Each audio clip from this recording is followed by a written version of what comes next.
आप सभी को जय मसीह की। प्रभु आप सभी को बहुत आशीष दे। एक बात कहना चाहूँगा मेरे भाई और बहनों, ये बहुत ज़रूरी है हर एक मसीह व्यक्ति के लिए इन बातों को जानना, क्योंकि आज बहुत से लोगों की ऐसी समस्याएं हैं।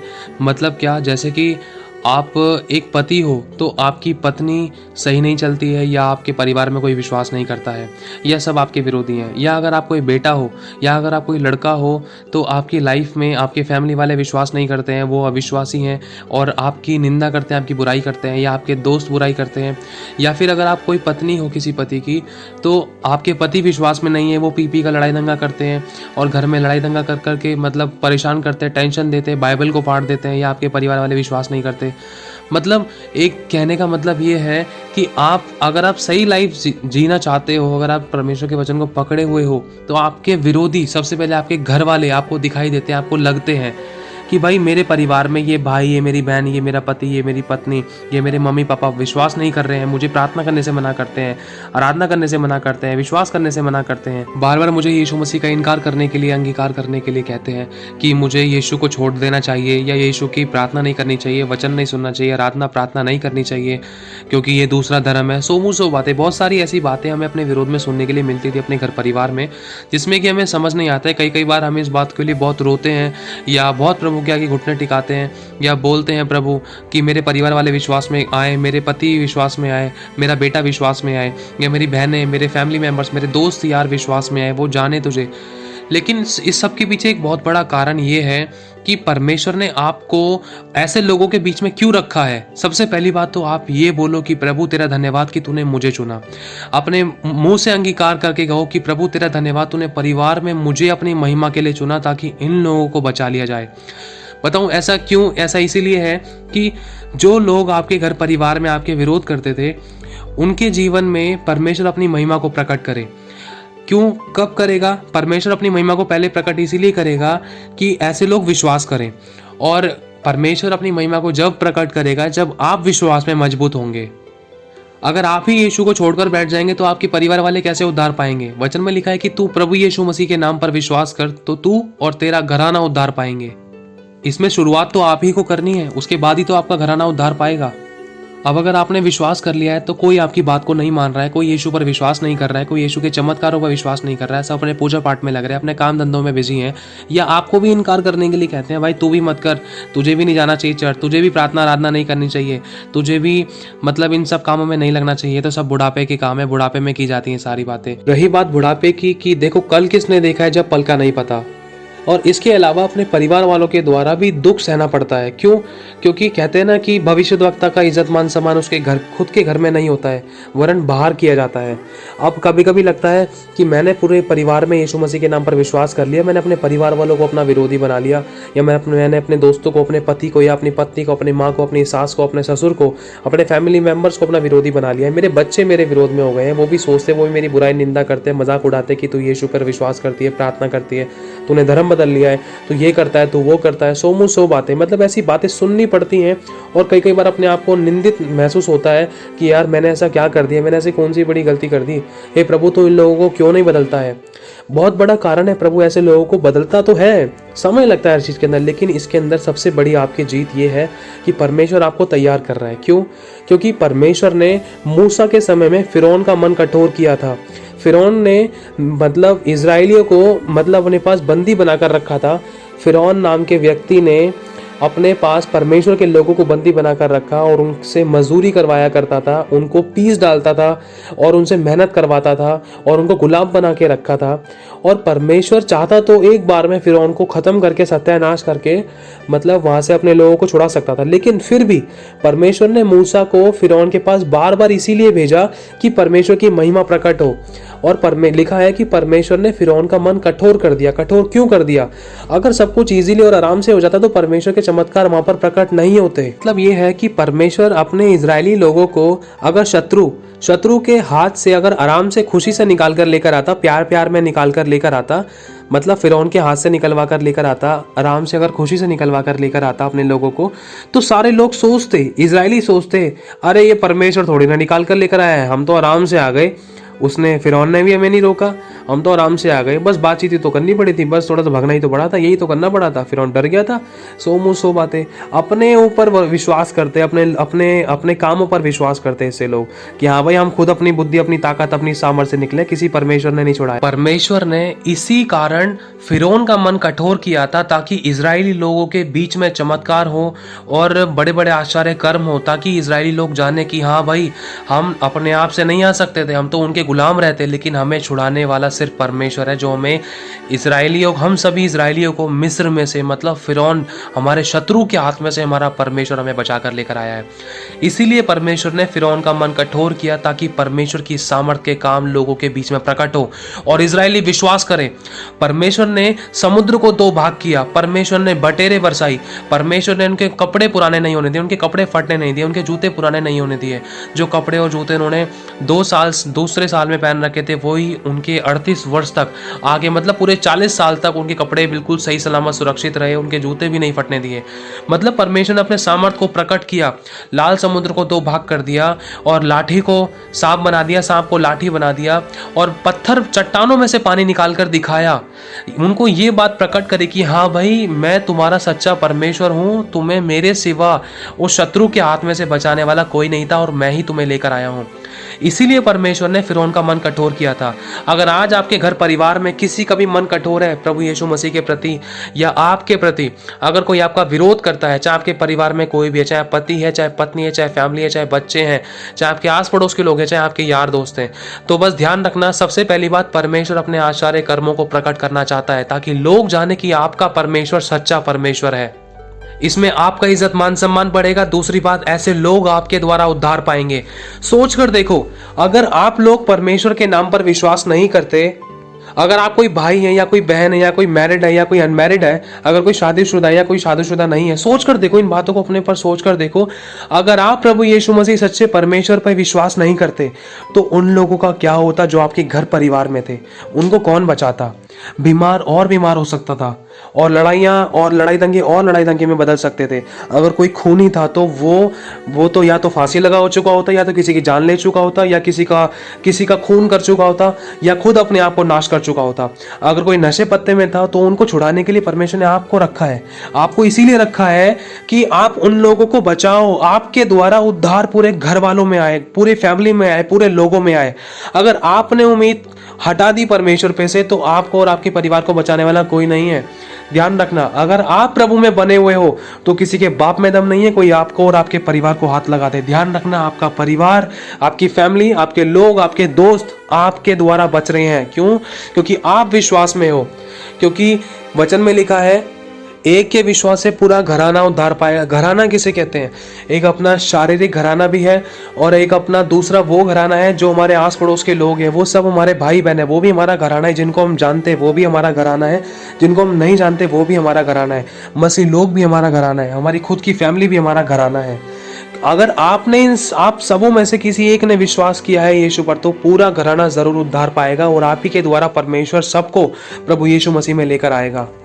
सोच कर देखो, अगर आप विश्वास में नहीं होते, अगर आप प्रार्थना नहीं करते तो आपकी परिवार की परिस्थिति ठीक नहीं हो सकती थी। अगर आप प्रार्थना नहीं करते, अगर आप विश्वास में नहीं होते तो लोग लड़ लड़ के मर जाते, कर्जे में, दुख में, समस्या में, बीमारी में, परेशानी में मर जाते, टेंशन चिंताओं में मर जाते। और मतलब अगर आप विश्वास में नहीं होते तो आपके द्वारा उद्धार दूसरे लोगों तो कैसे पहुंचता और आपके द्वारा यीशु मसीह के नाम पर लोग विश्वास कैसे करते? अगर आप विश्वास में नहीं होते तो परमेश्वर के आश्चर्य कर्म आपके परिवार में प्रकट नहीं हो पाते। अगर आप विश्वास में नहीं होते तो पूरा घराने को उद्धार करने वाला कौन होता?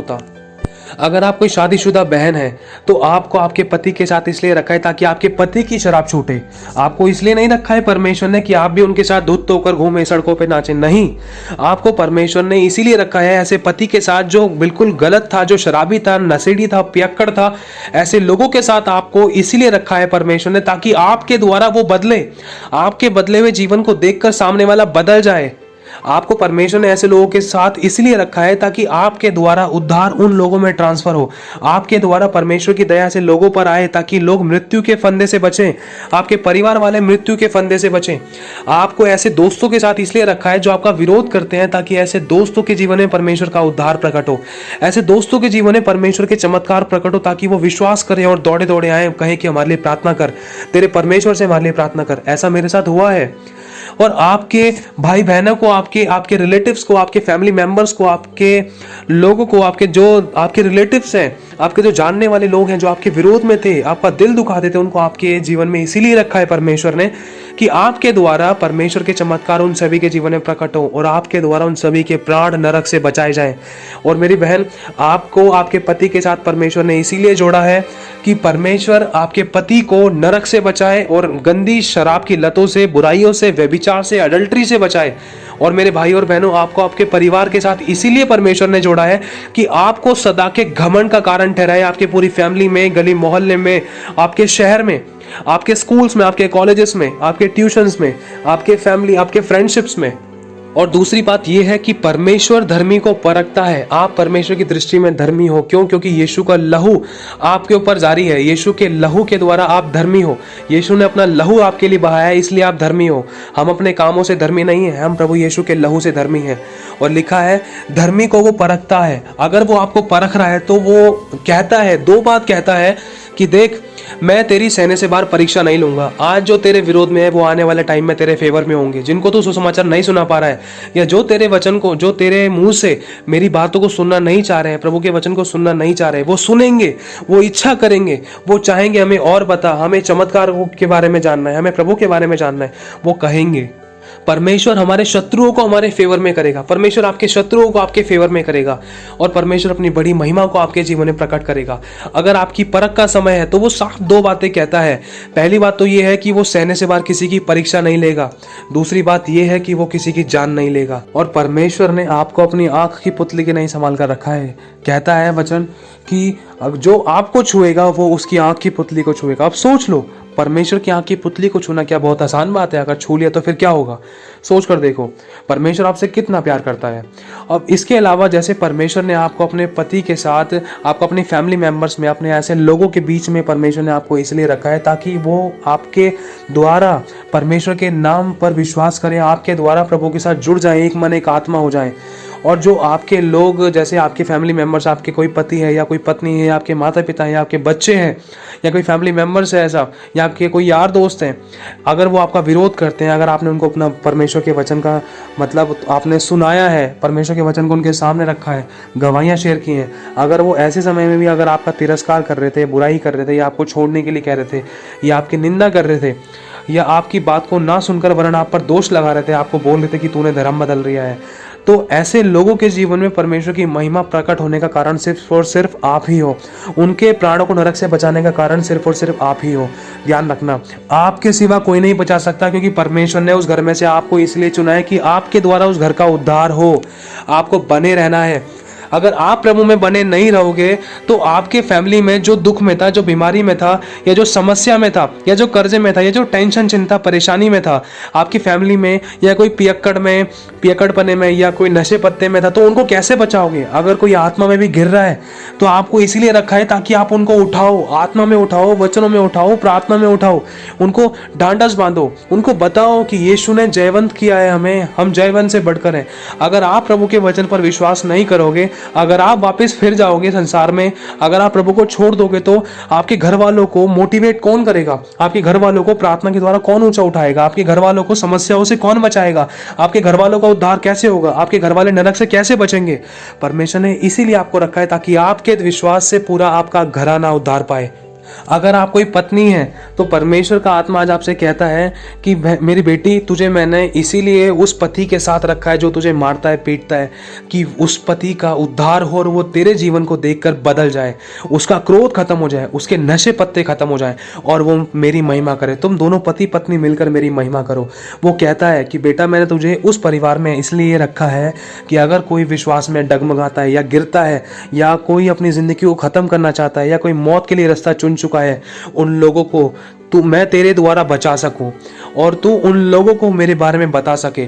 अगर बताता भी है तो एक सही समय रखा है ताकि वो मेरे पास आए, लेकिन तू विश्वास में बना रहे, तू विश्वास में बनी रहे।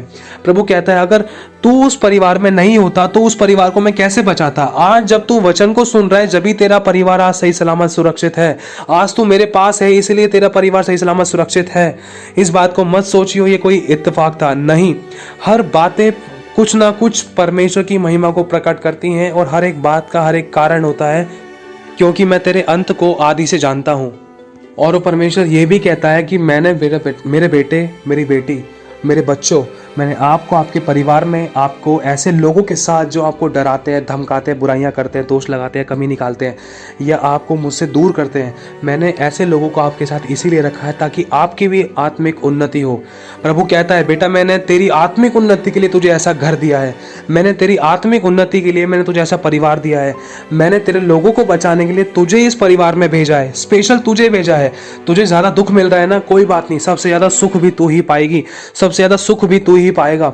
लोग तेरी प्रशंसा करेंगे और तुझ में मैं अपनी महिमा को प्रकट करूंगा। आज चाहे आंसू है लेकिन ये सदा के लिए नहीं है, इस बात का ध्यान रख। सदा के लिए मेरा आनंद तुझ में बना रहेगा, मेरी आशीष सदा के लिए तुझ में बनी रहेगी और तू खाएगा, तू तृप्त रहेगा और तू सेनाओं के यहोवा की महिमा करेगा। मैंने तेरे परिश्रम को देखा है, मैं तेरी आंखों से सब आंसू पोंछ डालूंगा। मैंने तेरे आंसू को अपनी कुप्पी में भरा है, देख मैं तेरा चंगा करने वाला परमेश्वर हूँ। और बिल्कुल भी ऐसा मत सोचे कि पूरे परिवार में से, फैमिली में से, मेरे घर में से सिर्फ मैं ही विश्वास में हूँ, दूसरा कोई विश्वास करता ही नहीं है। हर चीज़ के लिए एक समय रखा है, लेकिन इस बात का ध्यान रखना आप ही के द्वारा परमेश्वर पूरे घर का उद्धार करेगा। जड़ आप हो और शैतान जड़ को छेड़ने ना पाए। कारण चाहे कुछ भी हो, परमेश्वर के वचन को मत छोड़ना। चाहे समस्या चाहे जैसी भी है, परमेश्वर के वचन को मत छोड़ना। चाहे कोई भी परेशानी थी, चाहे अपने छोड़ जाए, चाहे अपने दिल दुखाएं, चाहे अपने विरोध में हो जाए, चाहे प्रभु के मार्ग में पैर लड़खड़ाएं, सिर्फ यीशु को याद रखना, यीशु के वचन को पकड़ कर रखना, यीशु के वचन का चुनाव करना। ध्यान रखना जिन लोगों ने आपको छोड़ा है वो आपके पास प्रार्थना कराने के लिए आने वाले हैं। जो लोग आपका तिरस्कार करते हैं, जिन्होंने आपकी बुराई करी, जिन्होंने आपके ऊपर हाथ उठाया, वो लोग आपके पास प्रार्थना कराने के लिए आने वाले हैं।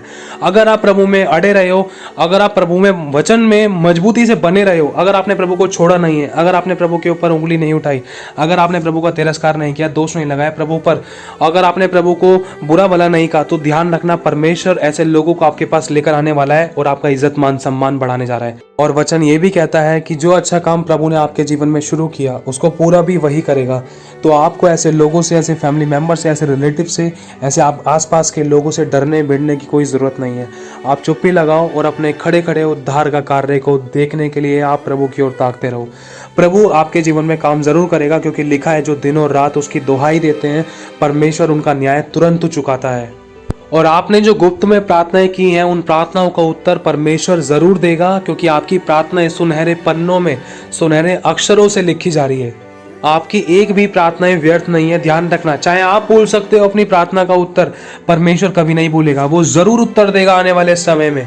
ध्यान रखना, आपको बहुत बड़े कारण से परमेश्वर ने आपको ऐसे लोगों के बीच में रखा है। आप विश्वास अपना मजबूत रखें, जैसे दाऊद ने अपना विश्वास मजबूत रखा था। दाऊद एक लड़का सा ही था। दाऊद के द्वारा परमेश्वर ने शेर और भालू को मारा, और उसके बाद जब गोलियत को मारने के लिए जा रहा था तो वहां पर दाऊद ने एक बात बोली कि परमेश्वर ने शेर और भालू को मेरे हाथ कर दिया तो उस गोलियत को भी मेरे हाथ में कर देगा। परमेश्वर ने शेर और भालू को दाऊद के हाथ में ही नहीं किया, वरन शेर और भालू को दाऊद के हाथों से मरवा डाला, खत्म करवा डाला। क्यों? क्योंकि परमेश्वर का वो अभिषिक्त था, वो परमेश्वर पे वो ऐसा विश्वास करता था, उसको पता था कि मैं सेनाओं के यहोवा के नाम से आता हूँ। कोई समस्या, कोई विपत्ति, कोई दुख, कोई तकलीफ, कोई कर्जा, कोई गरीबी, कोई भी समस्या, कोई बीमारियां, परेशानियां, कुछ भी मेरा कुछ नहीं बिगाड़ सकती, क्योंकि मैं सेनाओं के यहोवा की उपासना करता हूँ। वो मेरा दृढ़ गढ़ है और मैं उसी में भाग कर छुप जाता हूँ। वो मुझे छुड़ा लेता है और वो मुझे छुड़ाएगा भी। दाऊद जानता था कि मेरा छुड़ाने वाला निश्चय जीवित है। दाऊद जानता था कि मेरी जिंदगी मेरे परमेश्वर के हाथ में है। वो मेरे पाँव को टलने ना देगा। वो मेरा रक्षक है और मेरा रक्षक कभी ना होंगेगा। वो जानता था। दाऊद परमेश्वर के आश्चर्य कर्मों को जानता था। दाऊद ने पूरा विश्वास किया प्रभु के ऊपर और विश्वास से कहा कि परमेश्वर ने शेर और भालू को मेरे कब्जे में कर दिया था तो उस गोलियत को भी मेरे कब्जे में कर देगा। गोलियत एक बहुत बड़ा पलिस्ती था और उसकी हाइट बहुत ज़्यादा थी, बहुत चौड़ा था और बहुत बड़े बड़े हथियार उसके पास थे और उसके लिए युद्ध करने के लिए उसके पास कोई भिड़ने के लिए नहीं आ रहा था और वो बहुत घमंड करता था अपने ऊपर और वो मतलब किसी को भी यूं ही उठाकर फेंक दिया करता था। उसमें इतनी ताकत थी गोलियत में। लेकिन जब दाऊद को परमेश्वर ने वहां भेजा तो दाऊद के अंदर एक ऐसा विश्वास था, चाहे कुछ भी हो जाए मेरा परमेश्वर मुझे इस समस्या से छुड़ा लेगा। उसने मुझे पहले भी बचाया है तो वो आगे भी बचाएगा। उसने मुझे पहले इसलिए नहीं बचाया कि मैं आगे उसके हाथ से मर जाऊं। परमेश्वर ने मुझे उन शेर और भालू के हाथों से इसलिए बचाया है ताकि मैं आगे और शैतान का तमाशा बनाऊं, ताकि और ऐसी बड़ी बड़ी समस्याओं को मैं अपने पैरों के नीचे रौंद डालूं। उसने अपने युद्ध के मैदान को नहीं छोड़ा, उसने वहीं पर रहकर युद्ध किया। आज परमेश्वर का वचन कहता है कि अपनी जगहों को, अपने प्लेसेस को मत छोड़ो। समस्या को देखकर डर के मत भागो। अपनी जगहों को, ना अपने घरों को छोड़ो, ना अपने परिवार को छोड़ो, ना तो अपने पति को छोड़ो, ना तो अपनी परिस्थितियों को छोड़ो। ध्यान रखो, वहीं पर रहकर प्रभु के साथ आत्मा में एक हो जाओ और उस शैतान का सामना करो। लिखा है पहले परमेश्वर के अधीन हो जाओ, फिर शैतान का सामना करो, शैतान तुम्हारे सामने से भाग जाएगा। अगर हम परमेश्वर के अधीन हैं तो परमेश्वर हमारा युद्ध खुद लड़ता है। उसने कहा है संग्राम तो यहोवा का है। हमारा युद्ध स्वयं परमेश्वर लड़ता है अगर हम उसके साथ साथ चलते हैं। लिखा है कि परमेश्वर के लोगों ने जब ऊंचे स्वर से परमेश्वर की आराधना की, उसकी स्तुति गाई, तो उनके सारे शत्रु उसी समय मर गए। और दाऊद परमेश्वर पे इतना विश्वास करता था। दाऊद के सामने मतलब वो जब गोलियत खड़ा हुआ था, सोचने वाली बात है, वहां के बड़े बड़े राजा और महाराजा, बड़े बड़े बॉडी बिल्डर्स भी उस गोलियत का सामना नहीं कर पा रहे थे। और गोलियत बहुत ललकार रहा था घमंड के साथ, क्या कोई है, क्या कोई मुझे यहाँ पर मार सकता है। सबको खुला चैलेंज दे रहा था पूरे बड़े मैदान के अंदर। दाऊद के भाई तक डर गए थे, कोई नहीं जा रहा था, कोई भी नहीं जा रहा था।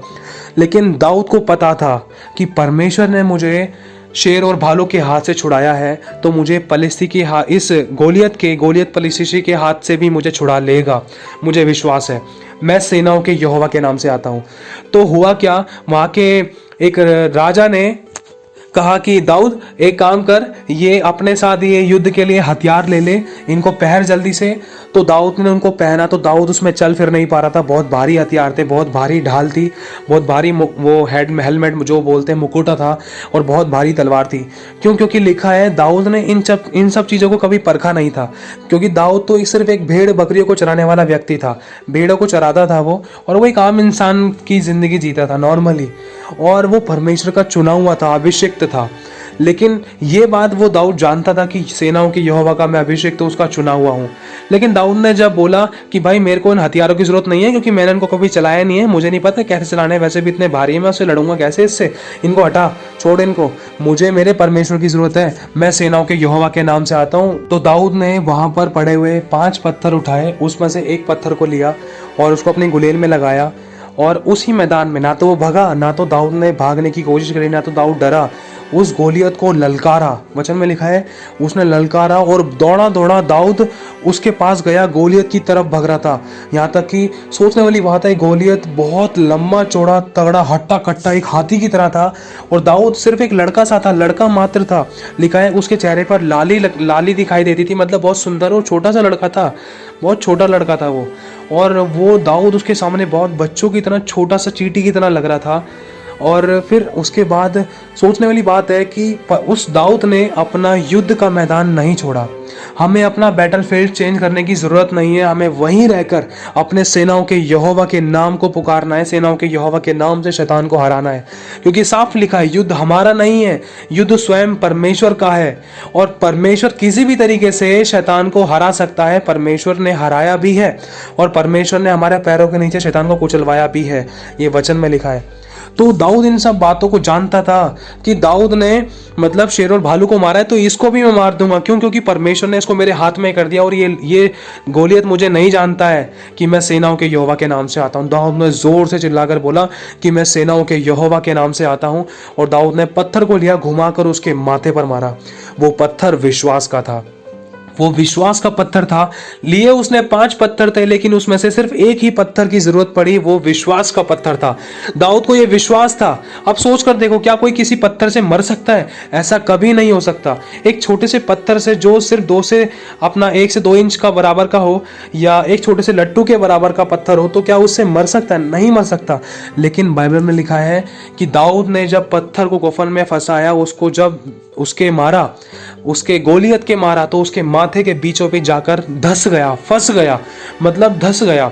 मतलब दाऊद का विश्वास इतना मजबूत था कि उस गोलियत नाम के शत्रु पर प्रबल हो गया। मतलब अगर आपका विश्वास मजबूत है तो आपका विश्वास परमेश्वर के वचन के द्वारा शत्रु पर प्रबल होगा, ध्यान रखना। और शैतान गिराया जाएगा, शैतान हारेगा और शैतान को घुटने टेकने पड़ेंगे मुंह के बल। जैसे वो गोलियत दाऊद के सामने गिरा, सोचो पत्थर माथे पर लगा है तो उसको पीछे गिरना चाहिए, लेकिन परमेश्वर ने मुंह के बल उसको गिराया दाऊद के पैरों तले। और गोलियत जो घमंड करता था अपने ऊपर, उसका घमंड परमेश्वर ने चूर चूर कर दिया और उसको मट्टी चटा दी। और लिखा है दाऊद ने उसी की तलवार से उसका सर काट डाला, उस शत्रु का सर काट डाला जो अपने ऊपर बहुत घमंड करता था, क्योंकि उसने बहुत से लोगों को मारा था और बहुत घमंड करता था। मतलब अपने ऊपर, अपने बॉडी के ऊपर बहुत फूलता था और उससे कोई लड़ने वाला नहीं था। और दाऊद ने अपना युद्ध का मैदान नहीं छोड़ा। हर एक परिस्थिति में सिर्फ उसको एक बात याद रहती थी कि सेनाओं का यहोवा मेरे साथ है, मैं सेनाओं के यहोवा के नाम से आता हूँ। उसको पता था मेरे को परमेश्वर ने शेर और भालू से पहले बचाया है तो यहाँ पर भी बचाएगा, क्योंकि उसने मेरे लिए बहुत अद्भुत योजना बनाई है और मुझे किसी के हाथों से मरने के लिए नहीं बचाएगा। ठीक है, उसने मुझे शत्रु को मारने के लिए बचाया है, उसने मुझे मरने के लिए नहीं बचाया। तो इसीलिए परमेश्वर ने आपको जब चुना है तो परमेश्वर ने आपको आपके परिवार में से, आपकी फैमिली में से, आपके दोस्तों में से, आपके लोगों में से इसीलिए चुना है कि आपके द्वारा उन लोगों का, ऐसे फैमिली मेंबर्स का और आपके रिलेटिव्स का और आपके यार दोस्तों के जीवन में मतलब परमेश्वर का उद्धार आए, उनका छुटकारा हो, वो लोग सब पापों की क्षमा पाएं और यीशु के नाम पर विश्वास करें। और जिस भी प्रकार की समस्याएं जो गोलियत के रूप में एक बड़ी बनकर काम कर रही थी आपके दोस्तों, आपके फैमिली, आपके यार दोस्तों के जीवन में या किसी भी के भी जीवन में, उनके ऊपर आपके विश्वास के द्वारा जय पाओ आप और आपके लोग। इसीलिए परमेश्वर ने आपको चुना है ताकि आपके द्वारा आपके लोग उद्धार पाएं, छुटकारा पाएं, पापों की क्षमा पाएं और अनंत काल का जीवन पाएं और श्राप और मृत्यु के फंदे से आजाद हों। और अपने युद्ध को आपको अपने उसी घर में, फैमिली में, परिवार में, उसी मैदान में होकर लड़ना है। और इस बात का ध्यान रखना, आपको सिर्फ प्रभु के साथ पवित्रताई का जीवन जीना है, क्योंकि शैतान सबसे पहले इंसान की पवित्रताई पर अटैक करता है, जिसके द्वारा इंसान से पाप होता है और पाप के द्वारा शैतान को मौका मिलता है। फिर समस्याएं लाइफ में आती है, फिर इंसान कमजोर पड़ जाता है, फिर इन समस्याओं के चलते, पाप के चलते, अभिलाषाओं के चलते इंसान परमेश्वर से दूर हो जाता है। और यही शैतान की सबसे बड़ी चाल है। और बचाने वाला सिर्फ यीशु है, इस बात का ध्यान रखना। और अपने युद्ध को अपने उसी मैदान में लड़ना और परमेश्वर तुम्हारा युद्ध लड़ेगा। उसका वचन कहता है कि जय के दिन के लिए घोड़ा तैयार तो होता है, लेकिन जय सिर्फ परमेश्वर ही से मिलती है।